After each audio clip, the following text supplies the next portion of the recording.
মেয়েদের beauty product তৈরি করা হয় নবজাতকের রক্ত দিয়ে। পুরো পৃথিবীর মানুষ যখন নিজেদের সৌন্দর্য ধরে রাখতে চায়, তখন এই বিউটি প্রোডাক্ট সাপ্লাই করে একদল মানুষরূপী জানোয়ার। আজকের মুভিটার গল্প এরকমই, যেখানে মেয়েদের সুন্দরী হওয়া কিংবা সারা জীবন তাদের সৌন্দর্য ধরে রাখার জন্য দরকার হয় নবজাতক শিশুদের। আর এই কাজে জড়িত ছিল একজন সরকারি মন্ত্রী। তো কিভাবে এই বিউটি প্রোডাক্ট তৈরি করা হয় আর এই মাফিয়া চক্রকে শেষ পর্যন্ত ধরা পড়বে, সেটাই দেখতে চলেছি এই গল্পে। তো চলুন মূল কাহিনী শুরু করা যাক।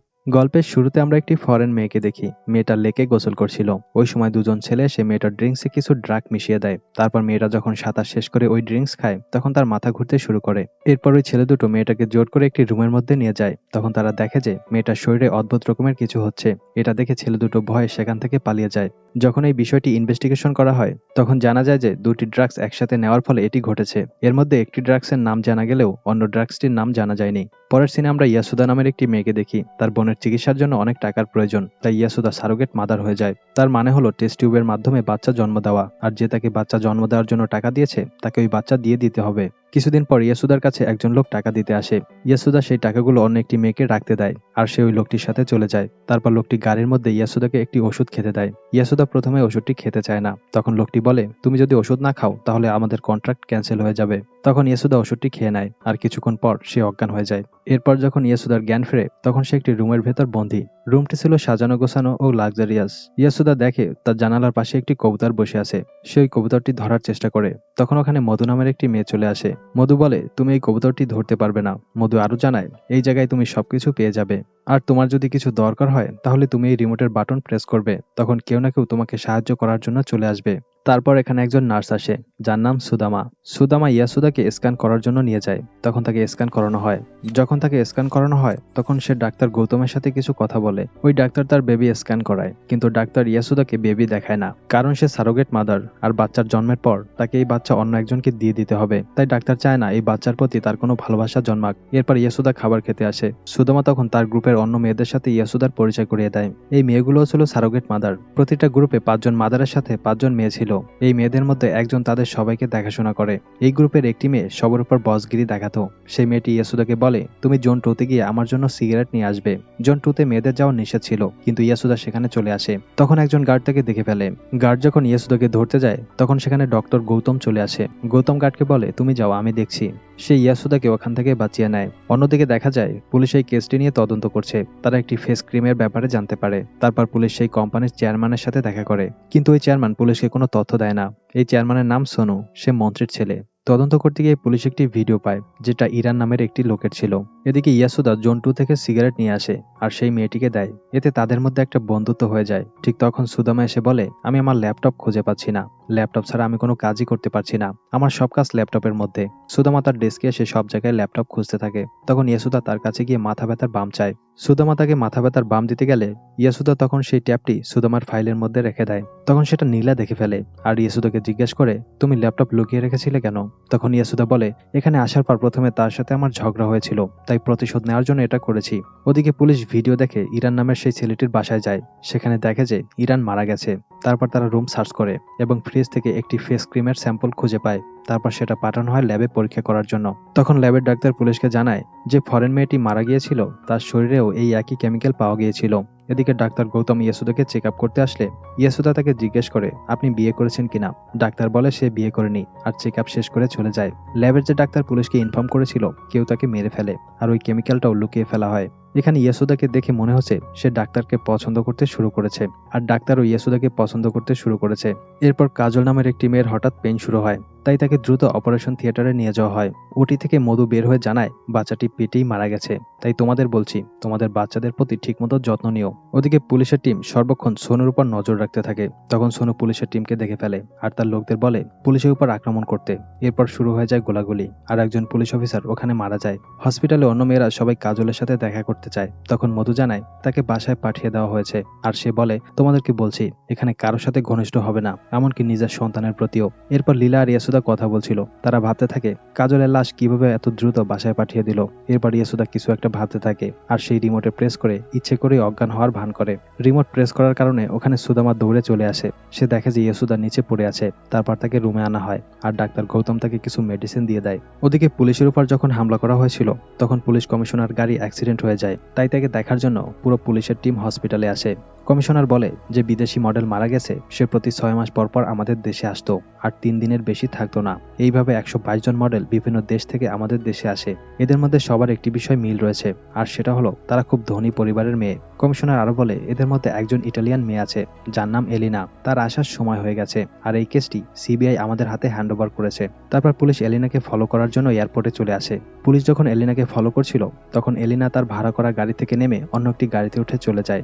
এদিকে ইয়েসুদার কাছ থেকে যখন সবাই চলে যায় তারপর সে বাইরে এসে ওখান থেকে বের হওয়ার রাস্তা খুঁজতে থাকে। তখন তার পেছন থেকে ডাক্তার গৌতম চলে আসে। ইয়েসুদা আবারও অজ্ঞান হওয়ার ভান করে ডাক্তারের গায়ে পড়ে যায়। এরপর ইয়েসুদার চোখে কালো কাপড় বেঁধে রুমে নিয়ে আসা হয়। তারপর ইয়েসুদা নীলার সাথে কথা বলছিল। তারা বলে এখানে সবকিছুই আছে কিন্তু শান্তি নেই। তখন একটি মেয়ে এসে নীলাকে নিয়ে যায়। এরপর ইয়েসুদা আবারও সেই কবুতরটি ধরার চেষ্টা করে কিন্তু সে ধরতে পারছে না, তাই সে জানালা ভেঙে ফেলে।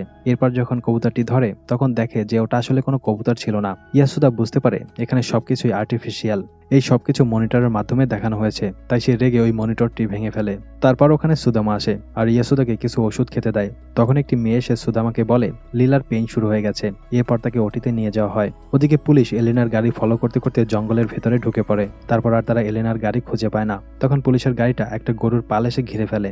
ওই গরুর মালিক পুলিশদেরকে একটি রাস্তা দেখায়। তারা সেদিকেই যেতে থাকে। তারপর গরুর মালিক পুলিশদেরকে আটক করে ফেলে আর তাদের সব গান ও ফোন নিয়ে তাদের একটি জায়গায় আটকে রাখে। ইয়েসুদা যখন অজ্ঞান হয়ে গৌতমের গায়ে পড়েছিল তখন সে গৌতমের থেকে একটি কার্ড নিয়ে নেয় যার মাধ্যমে রুমের দরজা খোলা যেত। তারপর ইয়েসুদা রুম থেকে বের হয়ে অন্য একটি রুমে চলে যায়। তখন সেখানে মধুর গ্রুপের অন্য একটি মেয়ে তাকে দেখে ফেলে আর ওদের মধ্যে মারামারি শুরু হয়ে যায়। মারামারি করতে করতে ইয়েসুদা ওই মেয়েটিকে ধাক্কা দেয় আর একটি কাচের টুকরা মেয়েটার গলায় ঢুকে সে মারা যায়। তখন গার্ড চলে আসে আর দেখে যে রুমটি খোলা। এইসব মধু ক্যামেরায় দেখে ফেলে আর সে বুঝতে পারে ইয়েসুদা এখানে ইনভেস্টিগেশন করার জন্য এসেছে। ইয়েসুদা দৌড়ে অন্য একটি রুমে চলে যায় আর ওখানে সে অনেক মেয়েদের লাশ দেখতে পায়। ওই লাশের মধ্যে কাজল ও লীলার লাশও ছিল। এটা দেখে সে কান্নায় ভেঙে পড়ে। গার্ড ইয়েসুদাকে খুঁজতে খুঁজতে এখানে চলে আসে। ইয়েসুদা গার্ডকে দেখে পালিয়ে অন্য একটি রুমে চলে আসে। ওই রুমে সে অনেক বক্স দেখতে পায়। তখন সে ওখানে থাকা অপটিক্যাল গ্লাস পরে নেয়। তারপর লীলার নাম্বার যে বক্সে লেখা ছিল সেখানে যায়। ওখানে দেখে যে ছোট্ট একটি কাচের বক্সে একটি বাচ্চাকে বন্দি করে রাখা হয়েছে। এটা দেখে সে ভয় পেয়ে যায় আর পেছনে সরে আসে। তখন একটা বাটনের প্রেস লেগে ওখানে থাকা সকল বক্সের মধ্যে লাইট জ্বলে ওঠে। ইয়েসুদা দেখে যে ওই বক্সগুলোতে আরো অনেক অনেক বাচ্চাকে বন্দি করে রাখা হয়েছে। তখন গার্ড এসে তাকে ধরে ফেলে আর একটা রুমের মধ্যে এনে বেঁধে রাখে। ইয়েসুদা সেই বাঁধন খুলে ফেলে আর ওই গার্ডের সাথে মারামারি করতে থাকে। একটা সময় সে বেল্ট দিয়ে গলা চেপে গার্ডকে মেরে ফেলে। মধু যখন রুম থেকে বেরোচ্ছিল তখন ইয়েসুদা ক্যামেরায় পাসওয়ার্ড দেখে ফেলে। তারপর সে ওই রুমে এসে কম্পিউটার ও সকল ফাইল চেক করতে থাকে। তখন মধু পাশের রুম থেকে ইয়েসুদাকে বলে, তুমি এই মেয়েটিকে ও গার্ডকে মেরে ফেলেছো, তুমি কি জানতে চাও সেটা আমাকে জিজ্ঞেস করতে, আমি তোমাকে সবকিছু বলে দিতাম। এটা বলতে বলতে মধু তার কাছে আসতে থাকে। তখন ইয়েসুদা মধুর গলায় সার্জিক্যাল ব্লেড ধরে। এতক্ষণে গৌতমও চলে আসে। সে ইয়েসুদাকে বলে, তুমি ওকে মেরে ফেলো, তোমার মতো আমিও এখানে এসে ফেসে গেছি। মধু খুবই খারাপ, তাকে মেরে ফেলো। এটা বলতে বলতে গৌতম ইয়েসুদার কাছে আসে আর তার থেকে ব্লেড নিয়ে নেয়। গৌতম মধুকে ছাড়িয়ে ইয়েসুদার গলায় ব্লেড ধরে। তারপর গৌতম বলে যে তারা দুজনে এখানে জড়িত। এরপর আমাদের দেখানো হয় যে তারা কিভাবে এই বিজনেস শুরু করেছে এবং কিভাবে ইয়েসুদাকে এই ফাঁদে ফেলেছিল। কাহিনী এখান থেকে ফ্ল্যাশব্যাকে চলে যায়। এরপর আমরা মধুকে দেখি যে কিনা মিডল ক্লাস ফ্যামিলি থেকে এসেছে। মধু খুব লোভী একটা মেয়ে। গৌতম তাকে প্রপোজ করেছিল কিন্তু মধু রিজেক্ট করে দেয়। মধু তাকে বলে, তুমি তোমার চেহারা আয়নায় দেখেছো? তবে গৌতম খুবই জিনিয়াস স্টুডেন্ট ছিল কিন্তু মধুর ছিল অনেক লোভ আর বড়লোক হওয়ার স্বপ্ন। তখন একজন মন্ত্রী মধুকে প্রপোজ করে আর মধু টাকার লোভে ওই মন্ত্রীকে বিয়ে করে ফেলে। বিয়ের পর মধু প্রেগনেন্ট হয়ে যায় আর একদিন সকালে ঘুম থেকে উঠে দেখে তার চেহারা বয়স্ক মহিলাদের মতো হয়ে গেছে। তারপর সে ডাক্তারের কাছে যায়। তখন ডাক্তার জানায় মধুর যে রোগ হয়েছে তাতে সে কিছুদিনের মধ্যেই 60 বছরের বয়স্কদের মতো হয়ে যাবে। মধু ডাক্তারকে বলে, আমার চিকিৎসা করান, যত টাকা লাগে আমি দেব। ডাক্তার জানায় এই রোগের চিকিৎসা এখনো পৃথিবীতে আবিষ্কার হয়নি। এরপর ধীরে ধীরে মধুর চেহারা বয়স্কদের মতো হওয়ার কারণে সে আত্মহত্যা করার চেষ্টা করে। তারপর তাকে হসপিটালে নিয়ে আসা হয়। তারপর মধু বেঁচে যায় আর জানতে পারে মিনিস্টার তাকে ছেড়ে দেবে। এটা জানার পর সে খুব কষ্ট পায়। তখন মধুকে দেখতে গৌতম সেখানে আসে। মধু গৌতমকে বলে, আমার এই অবস্থা দেখে মজা নিতে এসেছো? গৌতম বলে, আমি তোমার চেহারা আগের মতো করে দিতে পারবো, তবে চেহারা ঠিক হওয়ার পর তুমি সারা জীবন আমার হয়ে থাকবে এই কথায় মধু রাজি হয়ে যায়। তাই গৌতম মধুকে তার সাথে নিয়ে যায় আর দিনরাত রিসার্চ করে মধুর চেহারা আগের মতো করে দেয়। কিন্তু গৌতম যখন মধুর কাছে যায় তখন সেখানে মিনিস্টার চলে আসে। মধু তখন মিনিস্টারকে বলে, আসতে এত সময় লাগিয়েছো, আর একটু দেরি হলে তো সর্বনাশ হয়ে যেত। মধু বলে, সরি গৌতম, আমার কাছে টাকার মূল্য অনেক বেশি। তারপর গৌতমের সাথে মন্ত্রীর লোকদের মারামারি শুরু হয়। গৌতম একজন সায়েন্টিস্ট হয়েও মন্ত্রীর লোকদের এমন ভাবে মারছিল, সেটা দেখে মনে হয় সে একজন প্রফেশনাল ফাইটার। মন্ত্রী অবাক হয়ে বলে, ওকে আসলেই সায়েন্টিস্ট? গৌতম মন্ত্রীকে বলে, মধুর সাথে যা করার 6 মাসের মধ্যেই করে নাও, কারণ এই মেডিসিনের ডোজ 6 মাস পর পর দিতে হয়, আর যদি সময় মতো এটা না দেওয়া হয় তাহলে চেহারা আবার আগের মতো হয়ে যাবে। গৌতম মধুকে বলে, তুমি সবকিছু না জেনেই এত তাড়াতাড়ি সব সিদ্ধান্ত নিয়ে ফেললে। গৌতম আরো বলে, তোমার টাকার প্রয়োজন, সেটা আমাকে বলতে। আমি যে রিসার্চ করেছি সেটা যদি বাইরে বিক্রি করি তাহলে কোটি কোটি টাকা আসবে, কারণ এই পৃথিবীতে সবাই চায় তাদের সৌন্দর্য ধরে রাখতে। তখন মিনিস্টার গৌতমকে অফার করে আর বলে, আমি মধুকে তোমাকে দিয়ে দেবো, চলো আমরা একসাথে বিজনেস শুরু করি, যত ইনভেস্টমেন্ট লাগে আমি করব। এরপর থেকে তারা 3 জন মিলে এই ব্যবসা শুরু করে। এখান থেকে সিন বর্তমানে চলে আসে। মধু ইয়াসুদাকে বলে, তুমি যদি আরো জানতে চাও তাহলে একটু পরে আমাদের ক্লায়েন্টদের একটা মিটিং আছে, সেখান থেকে তুমি সবকিছু জানতে পারবে।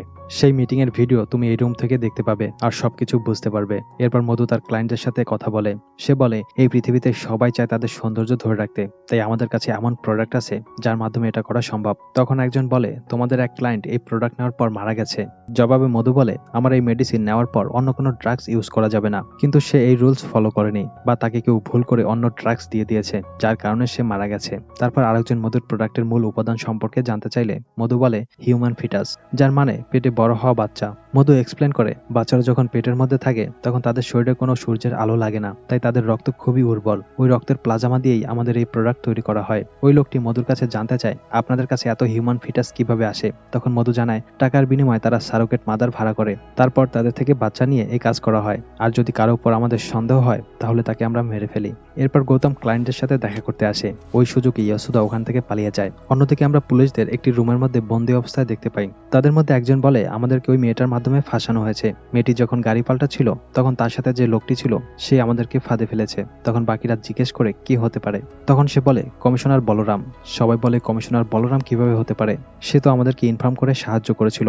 তখন একজন বলে, আমাদেরকে যে যে সাহায্য করেছে তাদের সবাইকে মেরে ফেলা হচ্ছে, কমিশনারকেও হামলা করা হয়েছে। তখন ওই অফিসার বলে, কমিশনার তার মারা যায়নি। এসব বলতে বলতে সেখানে কমিশনার চলে আসে। সে বলে, তুমি ঠিকই বলেছ, তুমি আসলেই জিনিয়াস। এদিকে ইয়াসুদা বাইরে এসে দেখে সে একটি জঙ্গলের মধ্যে রয়েছে। তখন তার পেছনে একটি কুকুর তাড়া করতে থাকে। ইয়াসুদা দৌড়াতে থাকে। দৌড়াতে দৌড়াতে পাহাড়ের কিনারায় চলে আসে। আর তখন ওখানে গৌতম চলে আসে। সে বলে, তোমার পেটে আমাদের ঔষধ তৈরি হচ্ছে, কিন্তু তুমি কোথায় যাচ্ছ? গৌতম জানায়, তুমি এখান থেকে পালাতে পারবে না, কারণ এখানে চারপাশেই শুধু পাহাড়। এরপর গৌতম ইয়াসুদাকে আবারও সেই হসপিটালে নিয়ে আসে আর বলে, তুমি যে আমার কার্ড চুরি করেছো সেটা আমি জানি, এছাড়াও তোমার উপর আমার নজর রয়েছে। এরপর ইয়াসুদাকে জিজ্ঞেস করা হয়, কে তুমি, এখানে কেন এসেছো, কাকে চাও? ইয়াসুদা বলে, লীলার জন্য। মধু জিজ্ঞেস করে, তুমি লীলার লাশ দেখার পরও কাকে খুঁজছিলে? গৌতম জানায়, আমাদের এই কাজে আমরা লস মেনে নি না, কারোর জন্য আমাদের কোনো ক্ষতি হলে আমরা তাকে মেরে ফেলি। তারপর গৌতম ওখানে একটি মনিটর অন করে আর বলে, এই হসপিটালটি পুরো পাহাড়ের মধ্যে, আর এখানে আসতে হলে আদিবাসীদের হাত থেকে বেঁচে তারপর আসতে হবে, কিন্তু আদিবাসীরা আমার ইশারায় যে কাউকে মেরে ফেলতে পারে। তারপর ওই মনিটরে সেই বন্দী থাকা পুলিশদের দেখা যায়। গৌতম কমিশনারকে বলে তাদেরকে মেরে ফেলতে। কমিশনার ওই অফিসারদের মারতে গেলে ইয়াসুদা গৌতমের মাথায় গান পয়েন্ট করে। ইয়াসুদা অফিসারকে জানায় এই কাজের মূল মাস্টারমাইন্ড গৌতম। গৌতম বলে, পুলিশ দেখে তোমার সাহস বেড়ে গেছে নাকি? তখন অফিসার জানায় ইয়াসুদা নিজেই একজন পুলিশ। তখন আমাদের ফ্ল্যাশব্যাকে দেখানো হয় যে ইয়াসুদা পুলিশে জয়েন করার জন্য ট্রেনিং করছে।